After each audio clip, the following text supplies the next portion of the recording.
Happy Pride readers, welcome to Pride Book Fest. I'm E.R. Anderson, I use he or they pronouns, and I'm so excited to bring you Let's Talk About Sex Positivity with Camryn Garrett and Jason June, moderated by Steven Salvatore. Tonight's panel is co-sponsored by Charis Books More, which is the South's oldest independent feminist bookstore, and Charis Circle, which is our nonprofit arm, which I'm the executive director of. So if you're enjoying Pride Fest and you want more great queer literary content year-round, we'd love for you to visit charisbooksandmore.com and learn all about our virtual events, book lists, and so much more. If you're looking for queer community, no matter where you live in the world, we would love to be your home bookstore and the place where you plug in to learn more about queer literature of all ages. Finally, I have a fun ask and an easy way for you to help our nonprofit. Throughout the month of June for Pride, Charis Circle will be participating in Give Out Day, a national month of philanthropy to support LGBTQ organizations. For each unique donation of $10 we receive, we are entered to win bonus grants and cash prizes that can really help us expand our work and reach. So if you're able to help us out by making a $10 donation in support of our queer literary space, we'd be so grateful. So I'm going to drop that link in the chat, and if it's something you want to do, we really, really would appreciate it. So without further ado, I want to welcome our moderator, Steven Salvatore, and our wonderful authors, Camryn Garrett and Jason June, for Let's Talk About Sex Positivity. On with the show. Hey! Thank you all so much for being here. I am so excited to be in conversation with both of you. And happy Pride, because Pride Book Fest. This is our very first live event, so I am just honored to be talking with both of you. For those of you who don't know, I'm the co-founder of Pride Book Fest. I'm also the author of Can't Take That Away, which is somewhere in the background here. It's directly behind you. It's actually great. Yeah.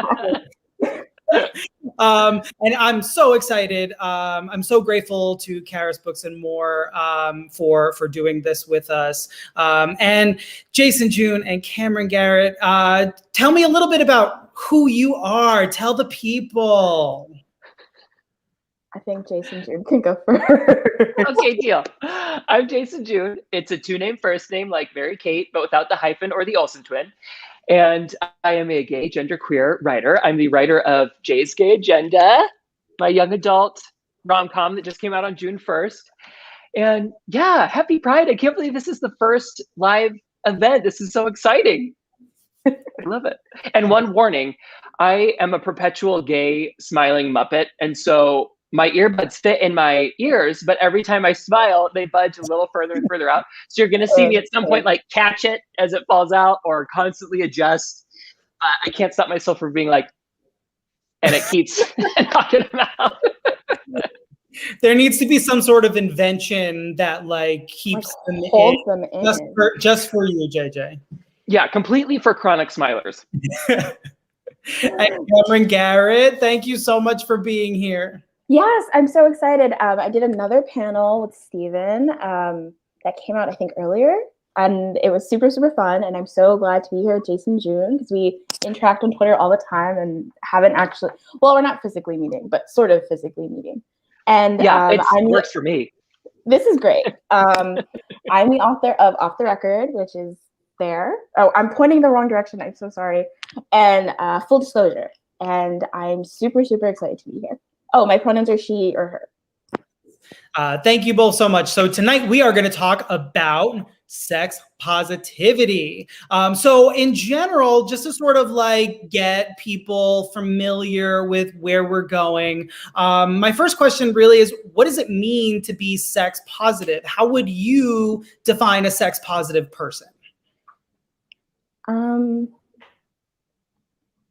You're positive about sex. I feel like I'm in high school again.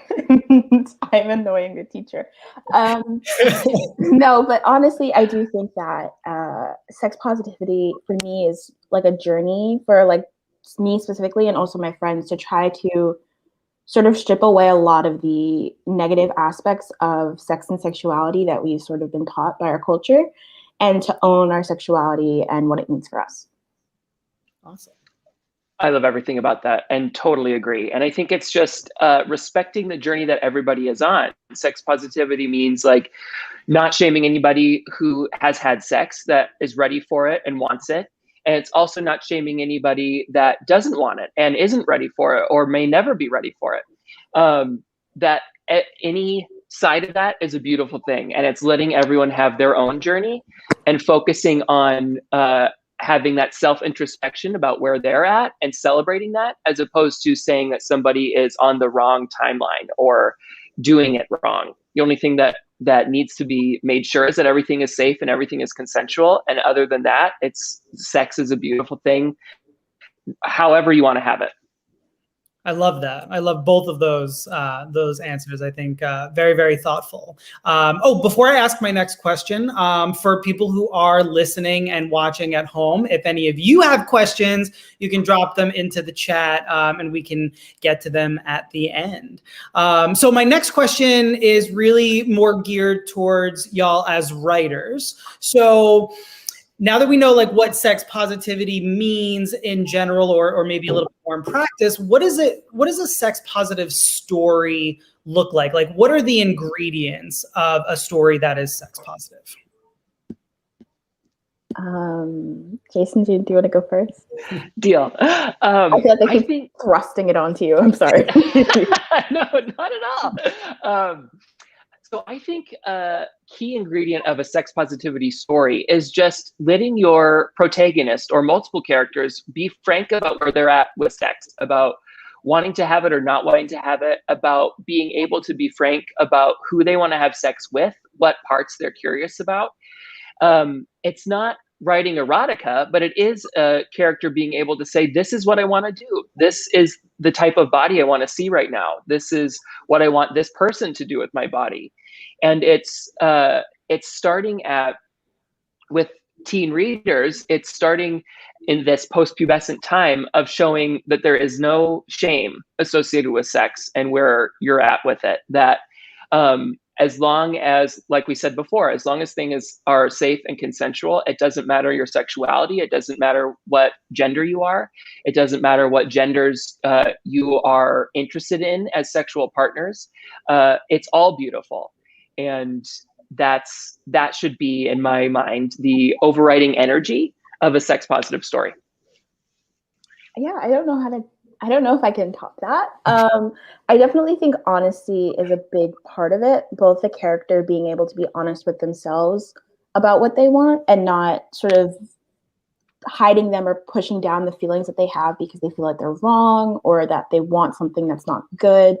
But also being able to be honest, like Jason June said, with the people around them and say, I want this and I want to ask for this, or this is important to me, or I don't want to have sex and I don't think I ever want to have sex, so I don't want to do it. I think being able to voice all of those concerns and questions is really important, especially for young people, because I feel like a lot of times sex is something that people tiptoe around and you feel like you can't have an honest conversation about it.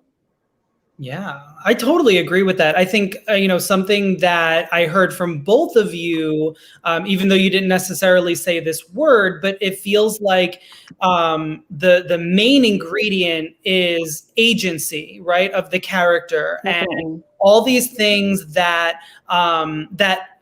we as humans go through and experience, and the questions that we have in our minds, and the things that we want, the things that we don't want, and learning and discovering all of that, and being able to maybe give a character that agency and that I don't know if like awareness is the best word, because sometimes you're not always aware of what you want, what you like, what you don't want, what you don't like. Even, if you're asexual or demisexual, but maybe you haven't figured that out yet or discovered that about yourself. But it's all about allowing the character to speak maybe for themselves in a way that, like, I don't know, taps into honesty, like you said, Camryn. Yeah. There's like all these things that are sort of like pulling at that and what makes a good sex positive story, I guess. Yeah.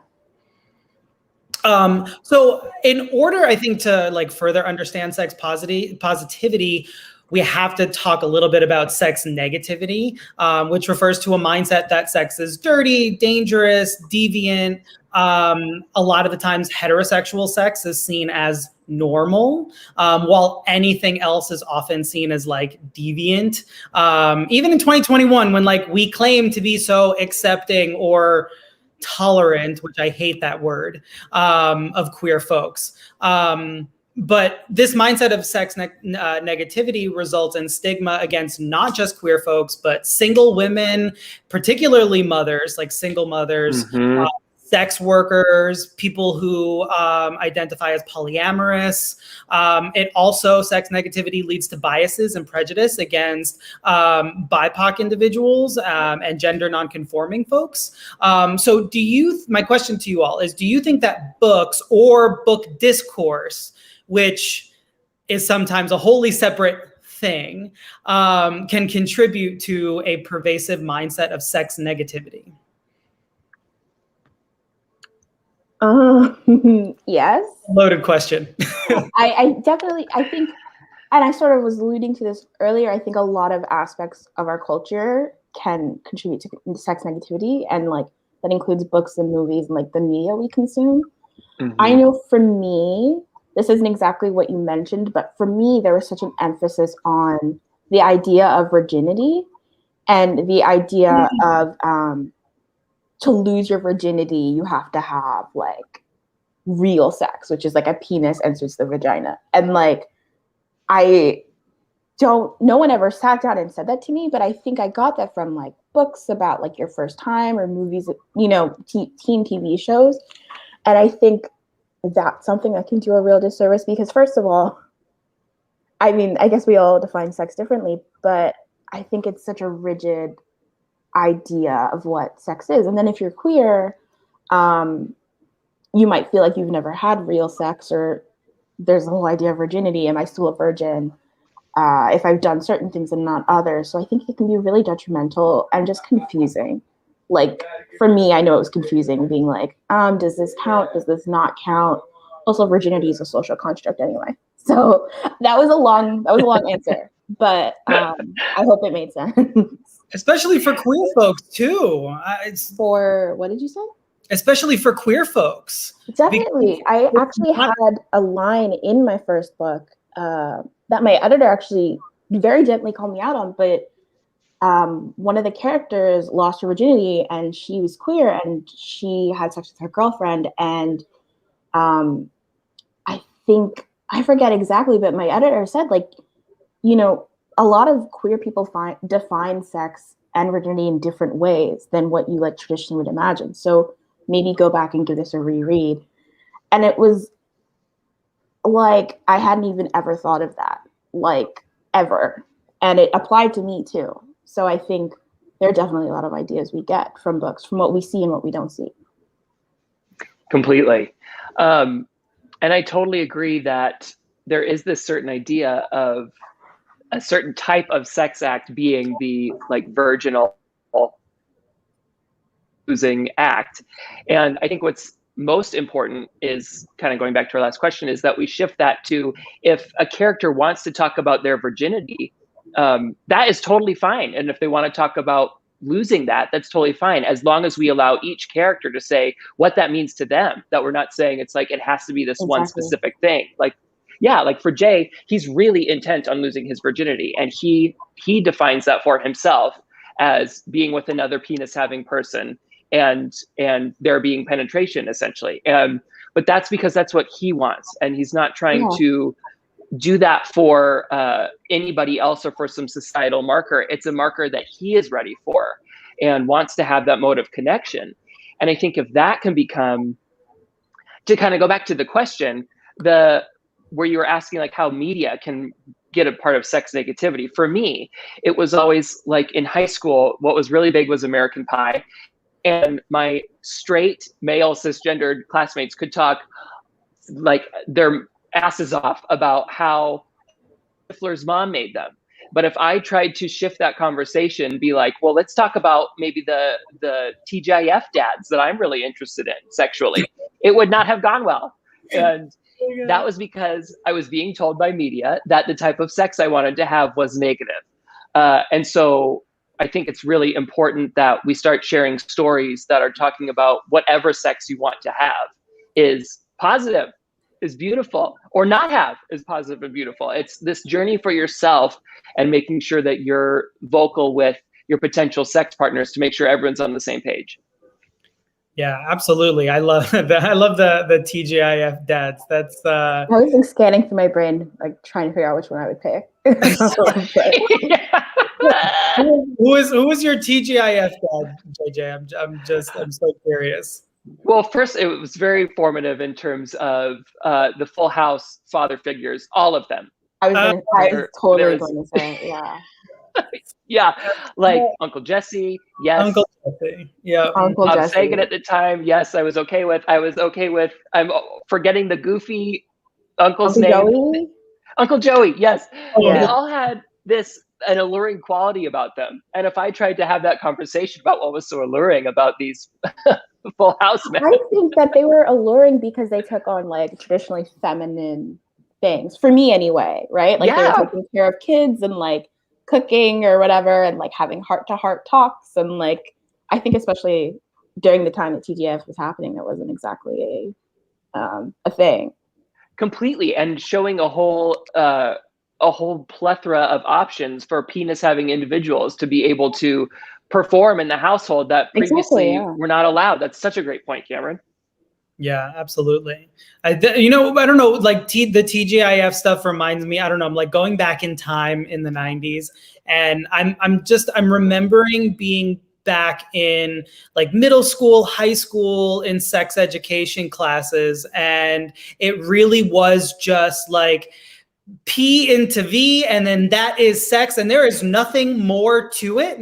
And it's biological and like resist your urges and like a lot of abstinence only education. And what wasn't abstinence only, at least, you know, in my where like I grew up and the town that I lived in, it was very much like, we're just going to give you the very biological basics, and then that's it. Even that is going to cause like some student, like parent teacher or like whatever school board about like figuring this out and how do we approach this. So I do wonder like how much that also like feeds into like a sex negative mindset, especially, you know, where queer individuals are concerned. Definitely. I know that I graduated high school like 4 years ago. And we had, I was going to say virginity only, abstinence only education. And I remember like writing down questions that I had for my teacher, and he said, "I'm sorry, like I can't tell you this. I legally can't tell you." But there was so much I didn't know, and I feel like there's a lot of like sex negativity, like shame placed on girls, even if my friends were like, "I know I don't like boys," like I know that I don't want to have sex, there was still a lot of like intense like shame before you even did anything. You know, don't get pregnant, and the way STDs are talked about as well, it's just all shame, you know? Yes. That's what I remember very vividly. I remember. I'm right there with you, Camryn. I'm sure you've all seen Mean Girls, but that scene with the coach in the gym going, "Don't have sex. If you have sex, you will get pregnant and die." Yeah. It's played for laughs, and obviously it's hyperbolic, but at the same time, I think it's so funny because it's actually pretty true. Yeah. That is kind of on the lines of what was taught in a lot of ways. And actually something that you said, Camryn, really feeds into my next question, because something that I noticed a long time ago is that, you know, straight, white, cisgender male sexuality is praised a lot in stories like, you know, JJ, what you said with American Pie, like it was this praised thing for a bunch of, you know, straight cis white guys to like go out and want to have sex and lose their virginities, right?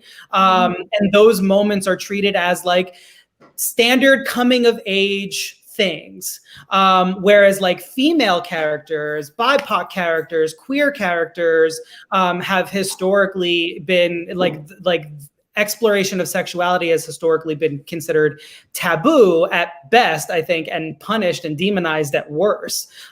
So why do you think that is, and how can a new generation of writers like yourselves, because you both are on the front lines of like pushing sex positivity and I think ushering in these stories for, you know, a new generation of people. So how can writers push back against these narratives? I feel like I've been talking a lot. I think you should go. Well, I think you're so right in terms of it has been a controlled narrative. And whenever there's control, it's always about power. It just needs to be that there's the celebrated white male cisgender sexuality and having that power of defining like who gets to have sex and when and with whom. And it's really gross. Like it's gross when you try to control somebody else's sexuality. It's never gross to be a sexual being, but when you're trying to define what that means for everybody else, that's a gross thing.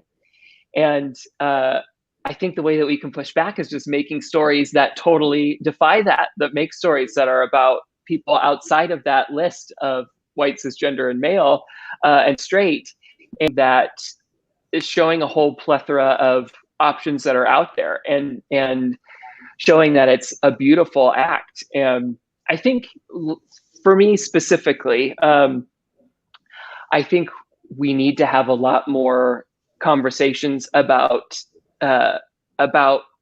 penetration, and not to get too explicit or anything. And I'm not going to go into the sex acts or anything, but this whole demonization of wanting to invite somebody into your body goes back to it being a gross thing. There should never be demonization of that, no matter what your gender is and no matter what your body is. If you want to invite somebody inside of you, that is not a show of weakness, and that is not something to be derided and or made fun of, or worse, violently punished or beaten out of people.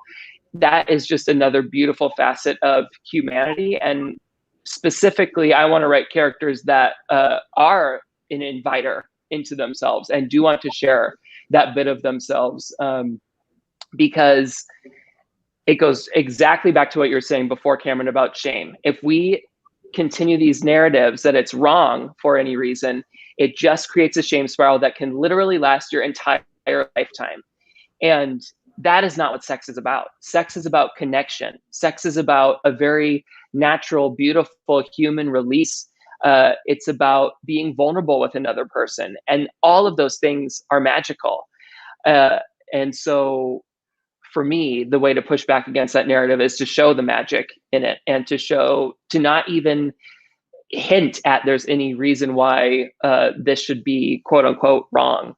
And instead, just show it for the magic that it is.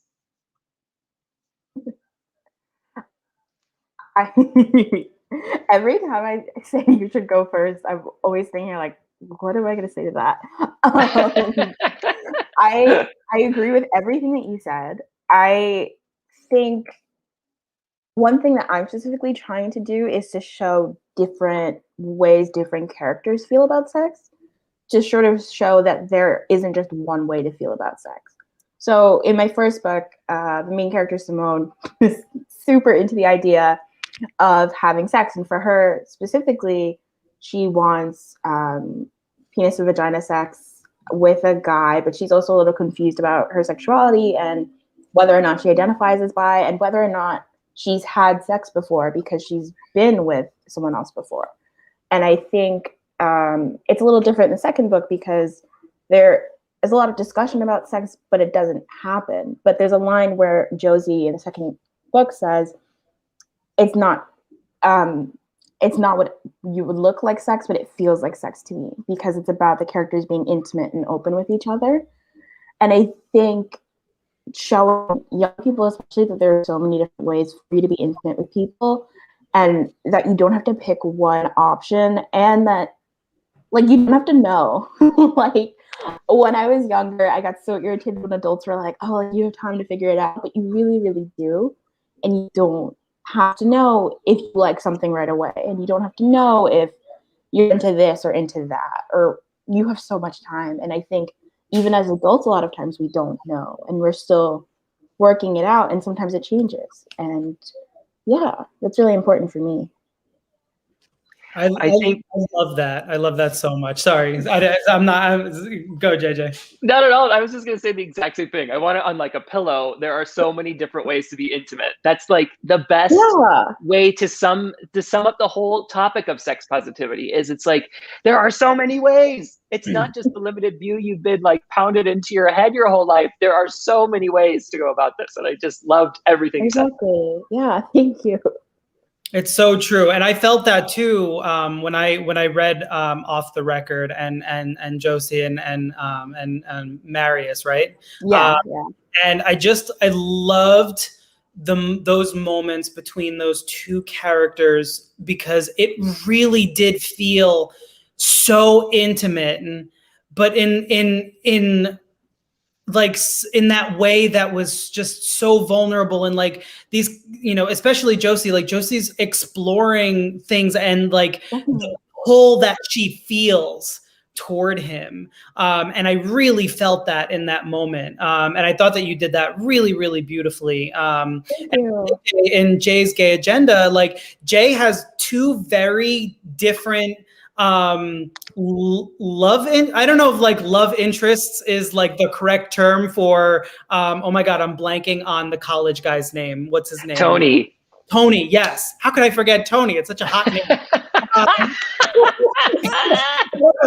Tony Tony is that guy who's like, he's there for the sex, and that's pretty much it. Constantly thirsty. Yes, thirsty is a great word. But I love how you explored like, okay, this is like the romantic sort of like sexual attraction that I have, and then that's wholly separate from like the more animalistic. I don't want to like go that route, but like it's more like primal, that feeling between Jay and Tony. So I loved how the different exploration of sex appears on the pages in your books, and in between both of your books. So one thing that I want to bring up, JJ, that I know you've talked about a lot, and I read a piece that you wrote in School Library Journal, where you talked up the like labels, and queer books specifically with sex being labeled dirty versus clean. I hate that. Sorry. Me too. I know. It's so frustrating. So I get my first question is, do you think that these labels are damaging? And then how do we challenge that? How do we push back against the sex shaming? Because something that both of you have been talking about is that element of shame that sometimes I guess gets impressed upon people for wanting to explore their sexualities or not wanting to, like going at their own pace or whatever the case may be, right? So how do we challenge that? How do we usher in the joy of it and get rid of like dirty versus clean? I totally think it starts with the terminology we're using when we're asking for books with or without sex. That's how we should be asking for it. If you're a teacher or a librarian or a parent, just say, could I have a book? I'd love a book with love but without sex. Or I would love a book with friendship but not love and no sex. Like, just say what you want in your book, and don't be afraid to say the word sex.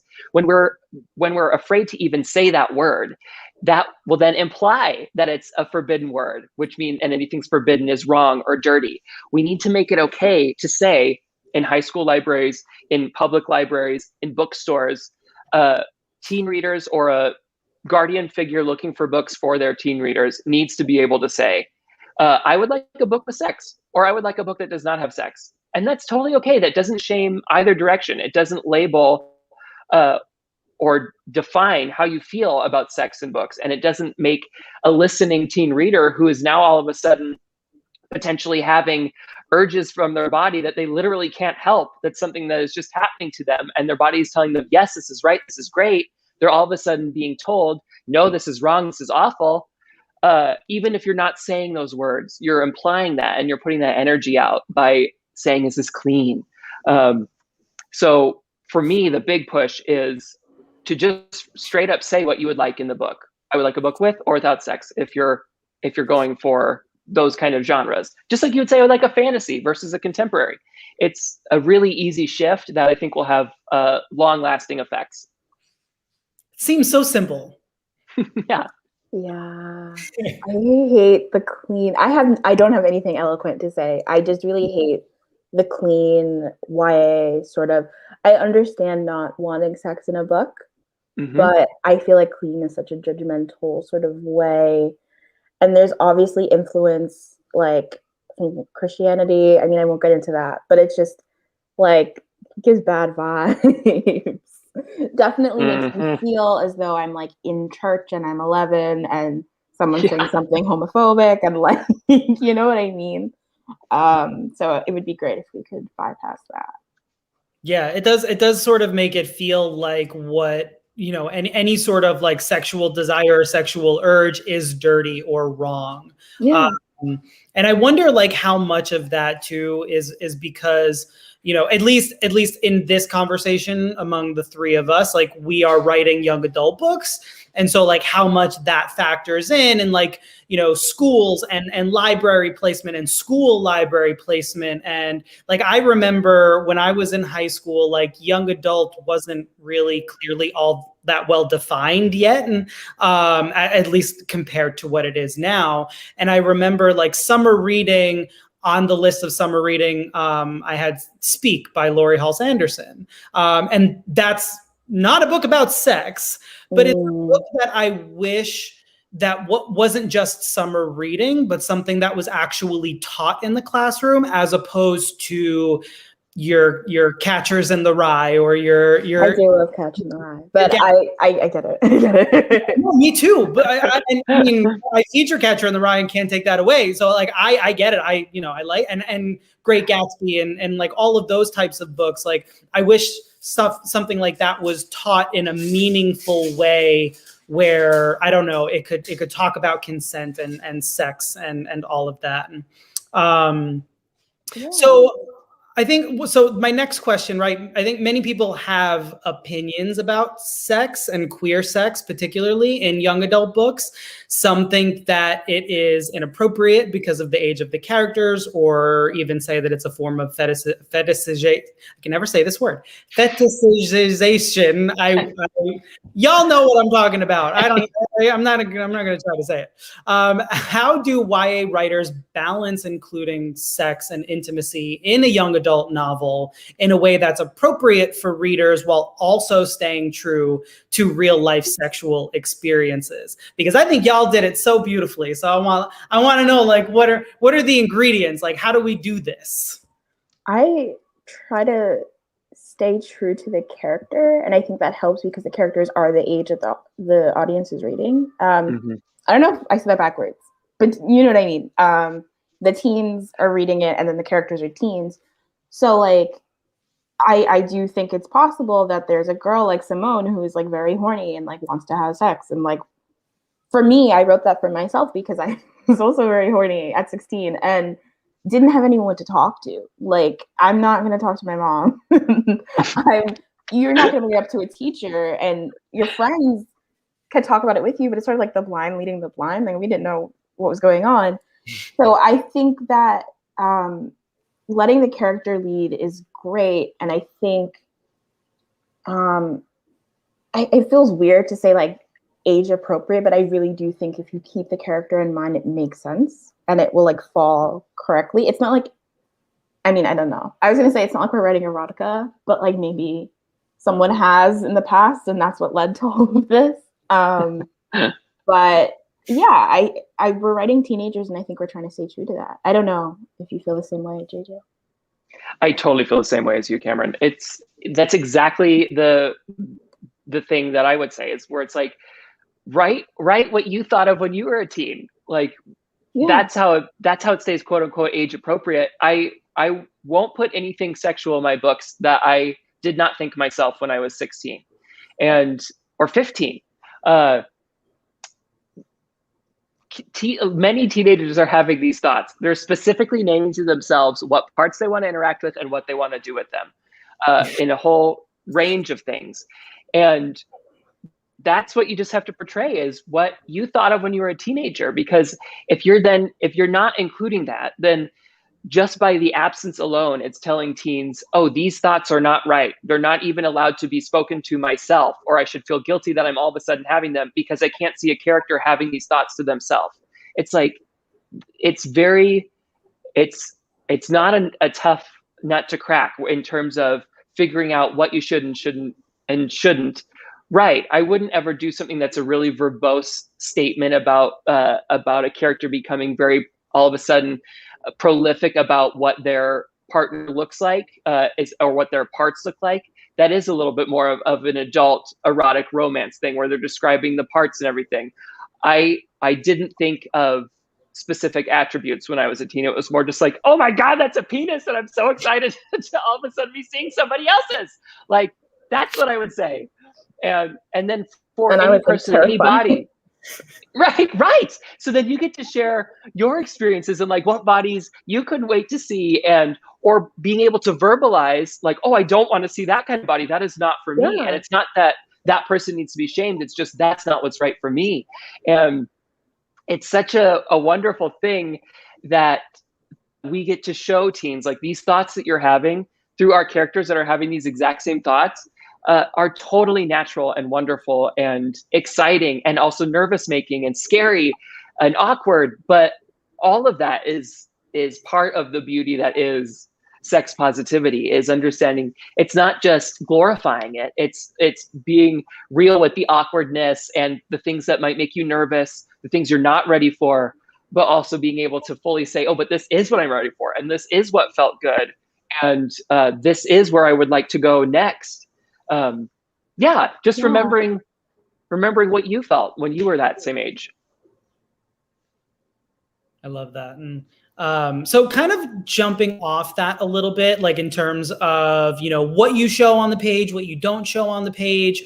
On the page, consent, I think, is incredibly important to showcase, right? And not just in YA lit. I think that this should be standard across the board, in adult lit too, because this is a problem that adults face as well. And I think that it is important to have more of that and to normalize more of that, because it happens. Having to give consent is important, and it happens all the time. And that's something that you showcase in Jay's Gay Agenda, JJ, and in Off the Record, you did that really well with Marius, and I love that moment where Marius is like, "Is this okay?" I was like, oh my God, Marius, yes, I love it. I love you. I'm like obsessed. I had a crush on Marius from the beginning, but that's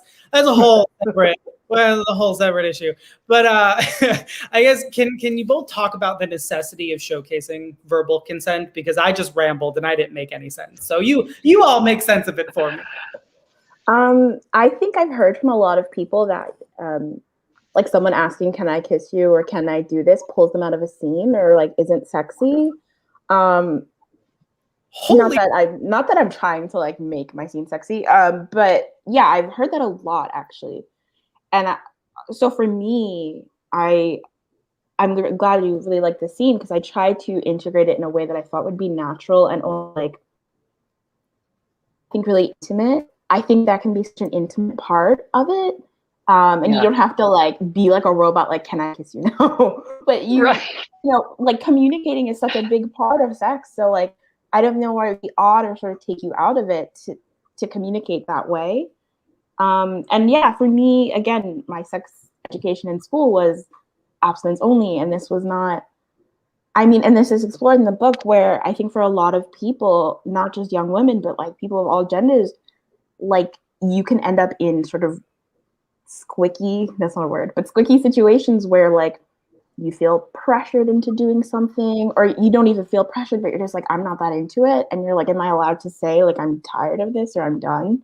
Mm-hmm. And I don't think that's something that a lot of us get taught or talked about. Like you can get up and leave if you want. Like you don't have to do anything you don't want to do. And I think if teens aren't getting taught that at home or in school, then reading books and like the media they consume, that can be a really great place for them to learn that. Absolutely. Completely. I feel like such a bobblehead when you talk, Camryn, because I'm like, yes, yes, yes to everything that you're saying. I'm glad I'm making sense. Making so much sense. That was my biggest pet peeve when we finally were getting into the much needed cultural conversation of like, people need to stop being creeps and stop sexually harassing people and ask for consent. And when people would say that, oh, but if somebody asks, it's like so unsexy.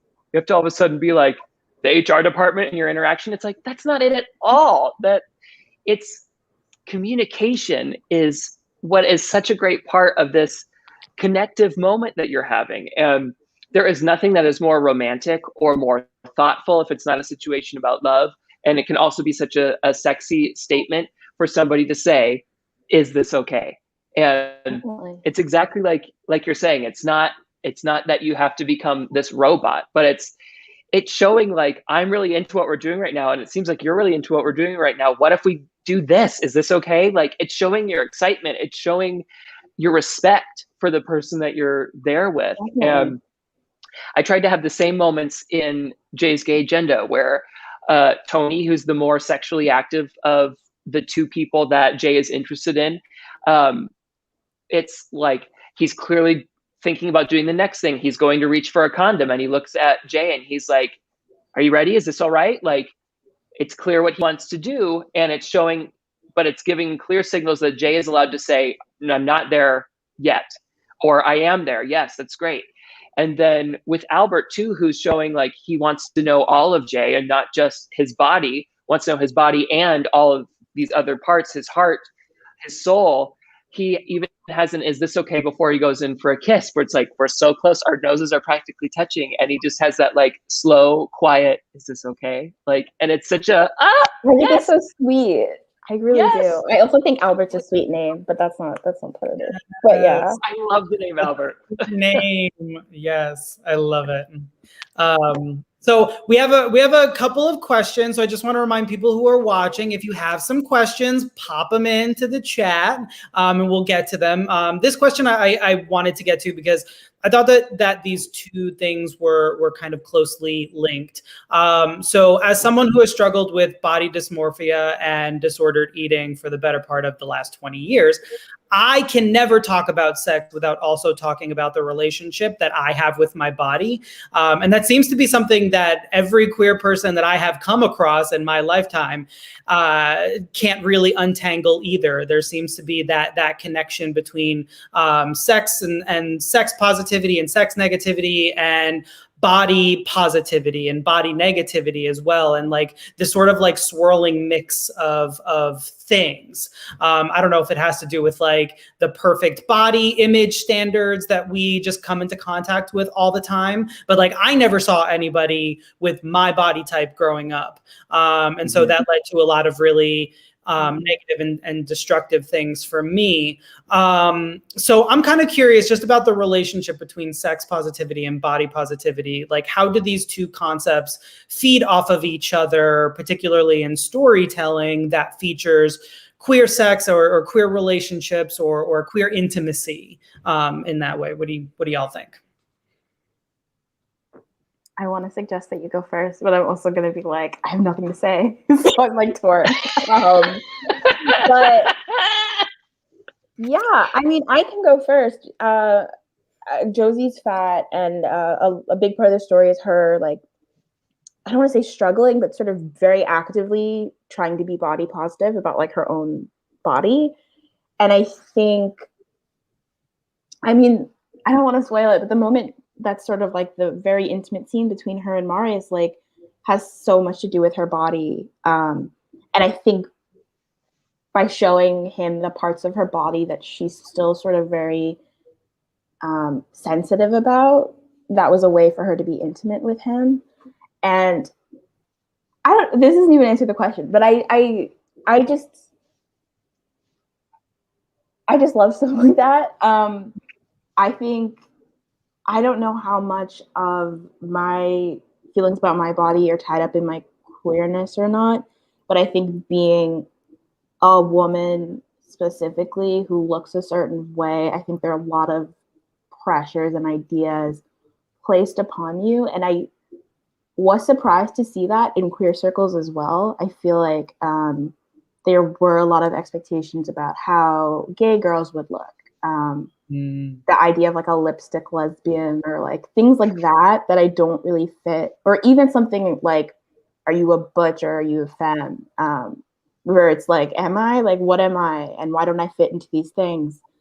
I feel like a lot of times queer communities can bring up like those loads of questions. So yeah, that wasn't like an answer, but I totally think it was an answer. I loved that scene between Josie and Marius. I thought that was beautiful because we really don't see varying body types as really. I mean, it's in books there are so few. In mainstream media, there are even less. I feel like YA book community is doing its job in trying to like get out like different body varieties, different body types out there. But even then, it's like teeny, like this is just a slim margin. And I think that we need to do more to bring about more body positivity but I thought that was such a beautiful way that you handled that in the book. So if anybody's listening and hasn't read Off the Record, which it's only been out for a couple of weeks, but like you need to get on it. Time is so weird, but yeah, it's only been a couple Time is weird. No, but I totally agree that sex positivity and body positivity are linked, because when we glorify certain body types, then it makes us not want to connect with our bodies if we don't have that certain type. Like I know for myself as a gay person, I was always told, especially like even from within the gay community, that I had to have this Adonis type body. And that was a lot of pressure. One, because it led to unhealthy eating habits as well, and unhealthy obsession with working out and certain types of working out that was not true to my heart. That wasn't true to me as a femme person. And I went through a lot of struggle. Even after coming out, I wasn't happy with myself yet because I didn't have the body that I was told I had to have. I legitimately had a friend tell me years ago when I was single that if I gained 20 pounds, he would introduce me to one of his friends in muscle. And it is such a, I hate that. yeah, it's a whole other shame spiral thing again, where it told me my femininity was wrong, which then also goes into misogyny that can be in queer communities as well. And it told me that if I didn't fit this very specific body image, I wasn't a worthy enough gay person. And so we just need to have all these examples that show all kinds of body types connecting with their body, that show the beauty that of their body in that specific moment is amazing. Your body is amazing. And if you have goals for your body that you want for you, that is great, and you can still achieve those. But don't beat yourself up in that journey, and don't make goals for yourself that aren't for you. And I know that can be hard because there's a lot of societal pressures, even from within our own communities. But I think a huge way of discovering how right your body is can be for some people through the act of sex, and understanding if my body can bring me this much joy, and any type of sex, any type of physical intimacy, if my body's giving me this much joy, then there is at least something right with my body. And then hopefully that leads you along the path that shows you there is everything right with your body. Yeah. I love that. I love that. I think it's important for people to hear those messages, especially young people. So I thank you both for, really just telling the stories that you're telling, and telling the world what they need to hear, especially in queer communities. It's really important. And I hope that things change because there's a lot of work that needs to be done in regards to sex positivity, body positivity, and sort of like the intersection of both of those. So I want to get to a listener question. So Candace asked, what do you think about using slang for sex acts in your writing? Do you use it or avoid it? And, so that if the reader isn't familiar with the slang, they'll still understand it. What do you tend to gear toward when you're writing? Oh no, I'm sorry. Go first. I was just going to say that it's okay to use slang. I think use the slang that teens would be using. And like, for example, Jay would not say, "Oh, I would like to have oral sex." He would talk about blowjobs, and that kind of slang is totally okay. And it's totally natural. And it is what teens are saying. I think if there's ever a moment where you think that there is a slang term that is so, maybe regional, that you need to help enlighten some readers, you could have a moment where somebody else is like, "What? What are you talking about?" To enlighten some reader. Yeah. I'm like a 10-year-old, like hearing all this. I'm like, oh, that's funny. Yeah. I think like most slang terms I do not know. So it's mostly me it's mostly me being like talking about the specific parts and what the person would like to do, but not in a like biological sense. Not like we're in science class and here's the vulva and things like this, like that. It's, a little more colloquial. The vulva. Oh my god. Oh my god. This made me smile because there was a lot of back and forth with me and my editor about the slang terms that I was using. So for example, I'm trying to think. A character mentions eating someone out. Everyone knows what that means, right? Very common. Okay. So for some reason, I think she asked me to use another word, and I was like, I don't really know another word. Cunnilingus, like no one would say that though. Nobody would say that.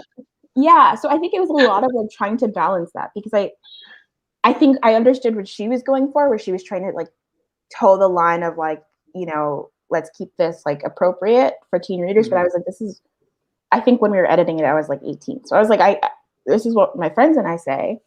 But yeah, I think it's more, what's the word? It feels more true to the characters to use slang than to say like, and now I'm the vulva. I found the vulva. First of all, not to be rude, but like most people don't know the parts of the vagina anyway.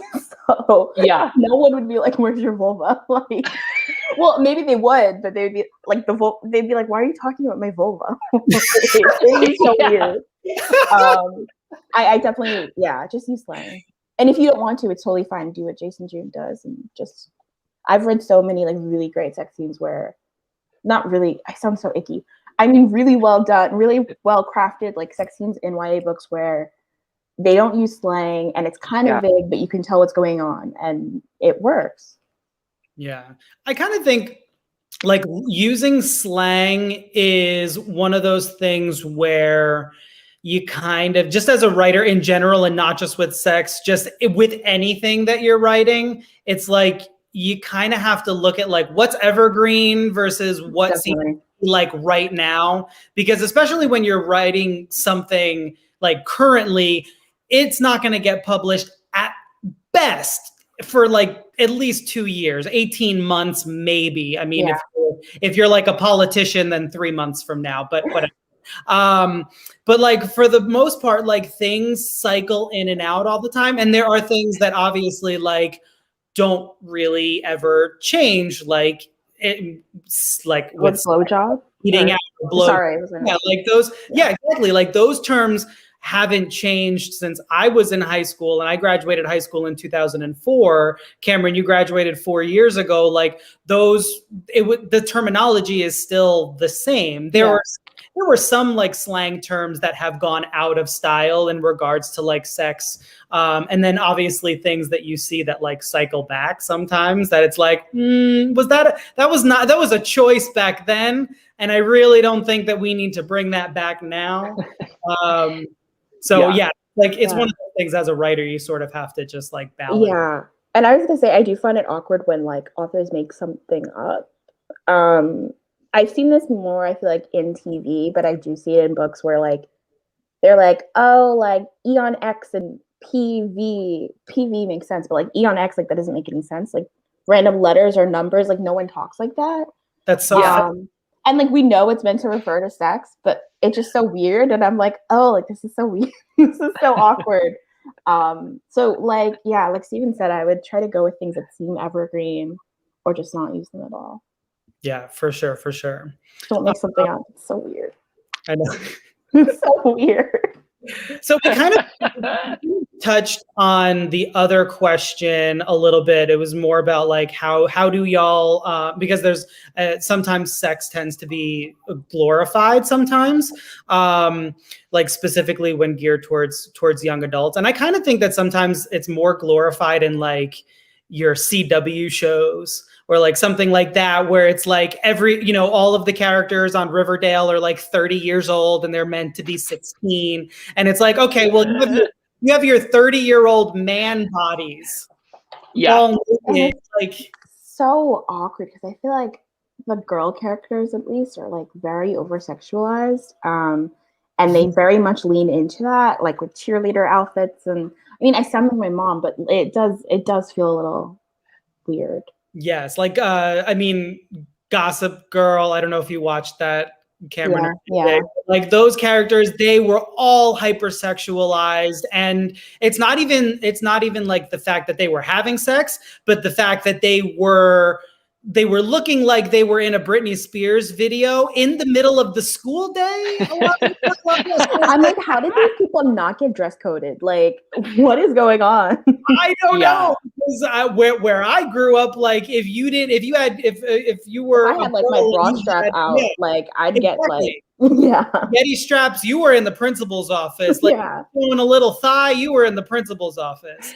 So there's a little bit of a disconnect there, and I feel like, it's not really necessarily the case with YA lit that I've seen, where it's like glorified or I don't know, in a way that I think of like a CW show or like Euphoria or something on HBO.